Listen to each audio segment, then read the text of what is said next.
A funeral pyre leaves one visible question behind. When the body is gone, what did ancient writers believe remained? The question feels urgent because cremation leaves almost nothing familiar behind. A coffin, a grave, and a body create a visible geography for grief. Ashes seem to remove that geography. Ancient Jewish and Christian texts, however, did not begin by asking whether a body was intact enough for God.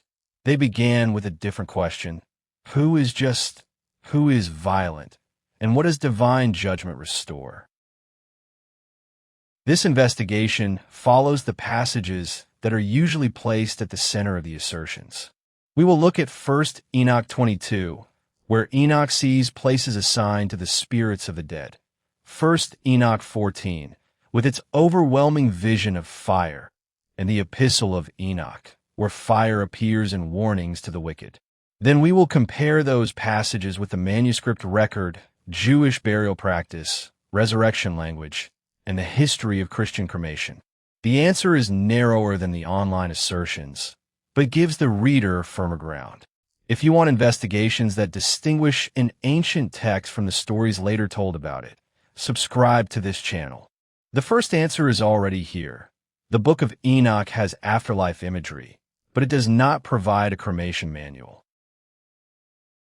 The physical starting point is not a secret vault. It is a manuscripts.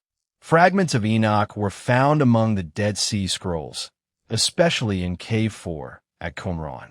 They show that several Enochic works circulated in Aramaic centuries before the complete Ethiopic collection became known in the West. That matters because it prevents two opposite mistakes. Enoch was not a medieval invention, but a fragment proving an ancient Enochic tradition does not automatically prove every modern interpretation of every later preserved chapter. The most complete form of First Enoch survives in Ethiopic or Guizi, within the Ethiopian Christian tradition. Scholars compare that complete collection with Aramaic fragments, Greek pieces, translations, and the literary history of its separate books. The collection is ancient and important. It is also layered. A responsible reading must ask which passage is being quoted, what kind of language it uses, and whether it is describing the fate of a person, the judgment of a violent ruler, or the symbolic destruction of evil. The first passage is First Enoch 22. Enoch is taken to a mountain with hollow places. He is told that the spirits of the dead are kept there until the great judgment. The scene is vivid: separated spaces, flowing water, a voice of accusation, and different conditions for the righteous and the wicked. It is one of the reasons readers call Enoch a map of the unseen world. But the map has a boundary. Chapter 22 sorts spirits according to moral condition and the circumstances of injustice. Abel's blood cries out because he was murdered. The righteous wait in a place associated with light and refreshment. The wicked face accusation and punishment. The passage is concerned with justice, murder, vindication, and final judgment. It does not say that a person who is cremated is sent to a special chamber. It does not say that ashes prevent resurrection. It does not establish an energetic anchor between a corpse and a soul. That does not make the chapter unimportant. It tells us that ancient Jewish apocalyptic imagination took the dead seriously. Death did not erase the demand for justice. A victim was not forgotten because a killer had hidden the body. In a world where graves could be disturbed, corpses could be lost in war, and the sea could take the drowned, that is a stronger assertion than a rule about one burial method. Divine judgment reaches the dead even when human memory cannot. Is the fire language a rule about cremation, or a warning aimed at something else? The second passage often linked to the assertions is First Enoch 14. Enoch enters a vision of a vast house, a place marked by fire, lightning, fear, and a throne of glory. Ancient apocalyptic writing regularly uses fire in more than one way. Fire can reveal holiness. Fire can describe judgment. Fire can show terror, purification, destruction, or the limits of human approach to the divine. Context determines which function is active. In chapter 14, the fire belongs to a heavenly vision.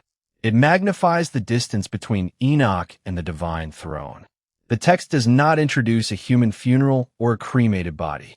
It does not tell the reader that ordinary flames on earth reproduce the fire of the vision.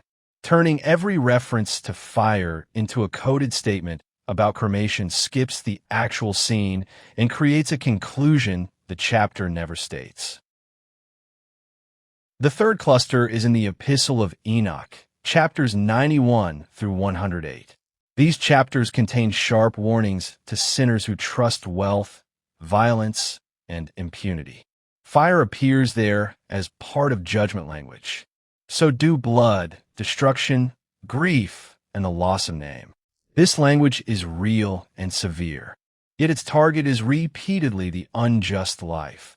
Those who exploit, murder, corrupt, and celebrate their security while others suffer. That distinction is decisive. Ancient texts can use the same image for physical death and moral judgment without making the two identical. A person may die in a fire. A city may be consumed by fire. A violent ruler may be judged by fire. The author can place all three images in the same symbolic universe. It does not follow that every person whose remains encounter flame has received a moral sentence addressed to the wicked. This is where a careful reading becomes more unsettling in a good way. The Enochic warnings are not mainly about controlling the condition of a corpse. They are about the condition of a life. The recurrent questions are, what did you do with power? Did you shed innocent blood? Did you use knowledge to dominate? Did you think wealth could keep judgment away? The book's most relentless fire is directed at injustice, not at families making a funeral decision. At this point, comment with the word that changed the question for you: chambers, fire, or justice. It helps show which image readers carry into the text before the later history enters. There is still a historical fact that deserves attention. Burial was overwhelmingly normal among many Jewish communities of the Second Temple period. Tombs, ossuaries, family caves, shrouds, and the gathering of bones formed a powerful language of kinship, land, memory, and hope. Cremation was practiced in parts of the wider Mediterranean world, but it did not become the standard Jewish pattern. That difference was cultural and religiously meaningful. Yet a customary preference is not the same thing as a doctrine that God cannot restore ashes. The Hebrew Bible's most basic image of death is dust. Genesis describes humanity as dust returning to dust. Ecclesiastes speaks of dust returning to the earth and the spirit returning to God. Bodies are lost at sea, destroyed in war, scattered by animals, and reduced in graves long before any modern crematory appears. Biblical resurrection hope never depends on preserving a body from every natural process. The same point appears in Paul. In 1 Corinthians 15, Paul does not describe resurrection as the repair of a preserved corpse. He uses the image of a seed that is sown and transformed. What is sown is perishable. What is raised is imperishable.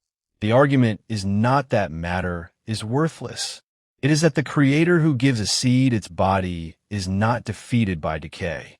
Ashes do not create a problem larger than burial, time, water, or dust. Early Christian resistance to cremation had several sources. Christians lived in a Roman world where cremation could carry pagan associations.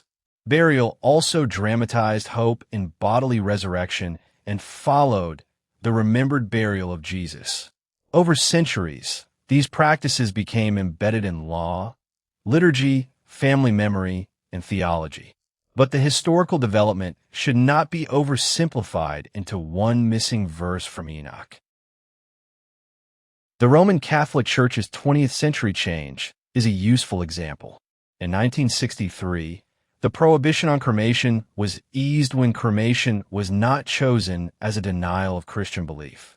Later guidance continued to prefer burial, when possible, and asked that ashes be treated with reverence rather than scattered or divided casually. That position is about the dignity of the person, communal remembrance, and the meaning of the body.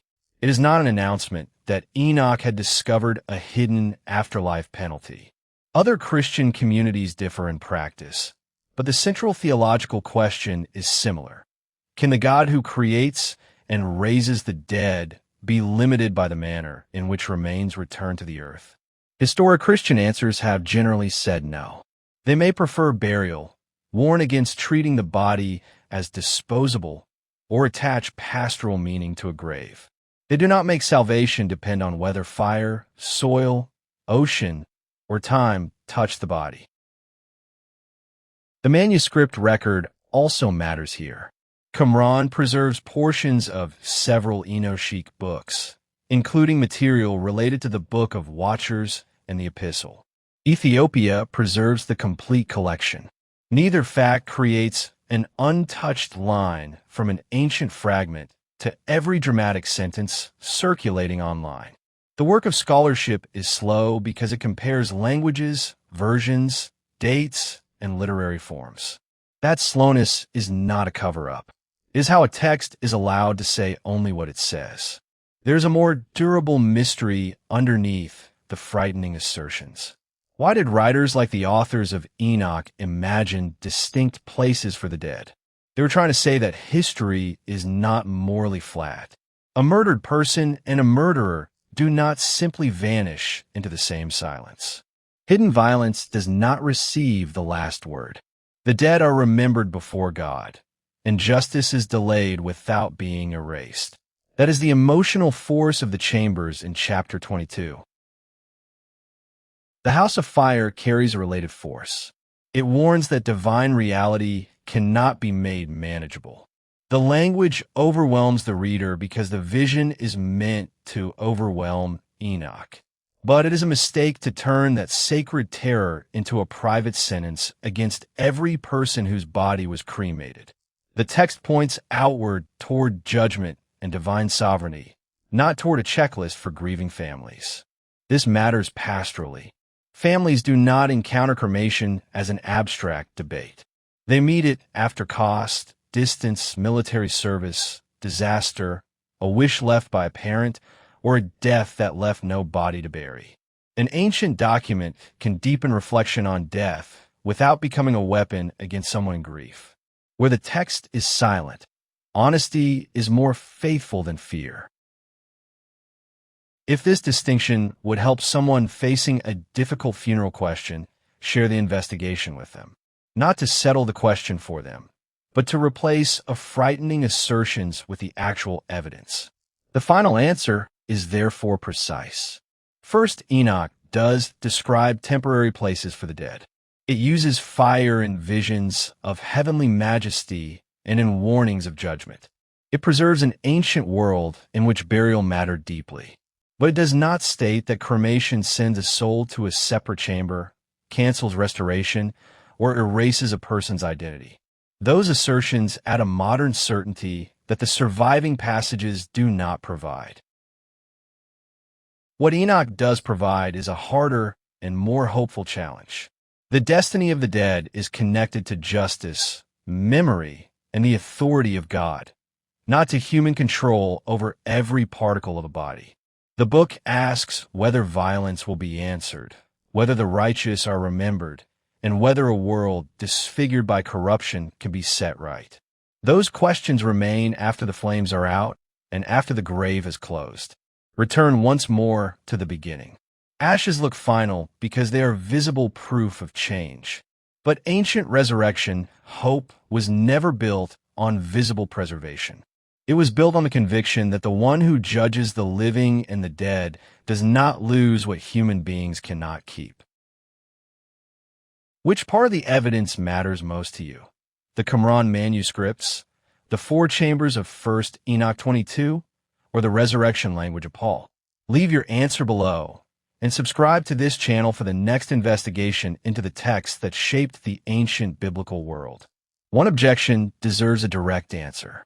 If the body matters, why should the way it is treated after death not matter, just as much. Ancient Jewish and Christian traditions would not answer by saying that it does not matter at all. Bodies were washed, carried, mourned, buried, named, and remembered.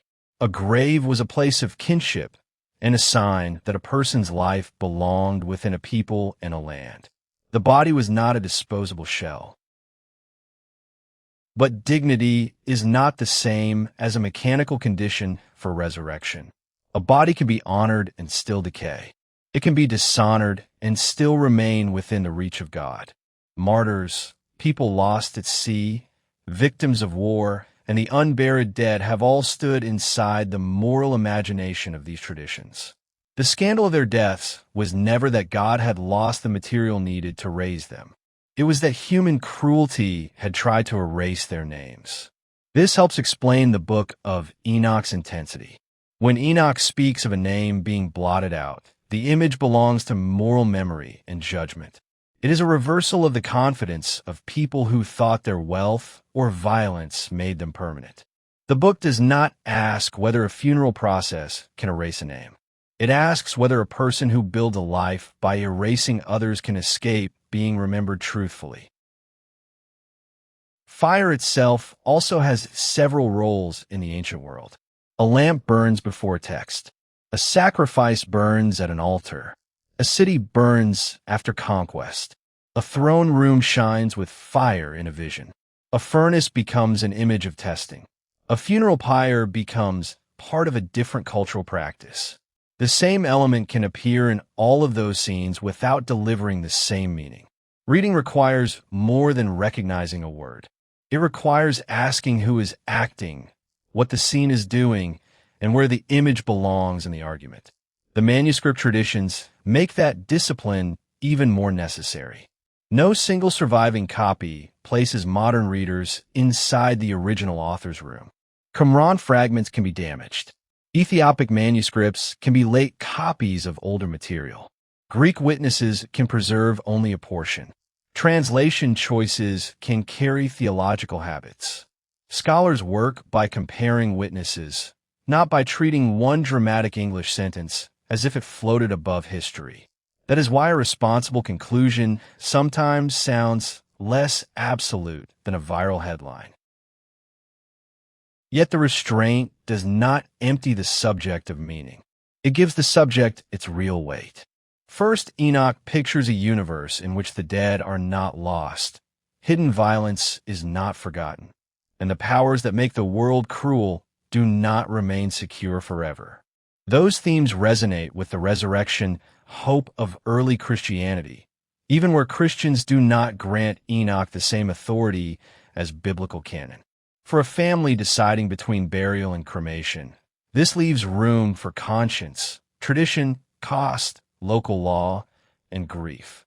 Some will choose burial because the physical act expresses continuity with Jewish and Christian practice. Some will choose cremation for reasons that are neither careless nor hostile to faith. The ancient text can invite seriousness about the body. They should not be recruited to pronounce a verdict that their own words never pronounce. The question behind the question is finally not whether ash is too small for God to find. It is whether death has the final word over a person. In Enoch's world, it does not. The dead wait for judgment. The violent are called to account, and the righteous are remembered.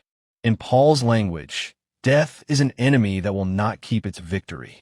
Different texts, different voices, but a shared refusal to let decay become the final authority.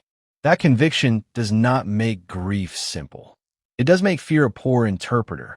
The manuscripts invite patience, reverence, and a refusal to confuse a dramatic image with a sentence no ancient page ever gives.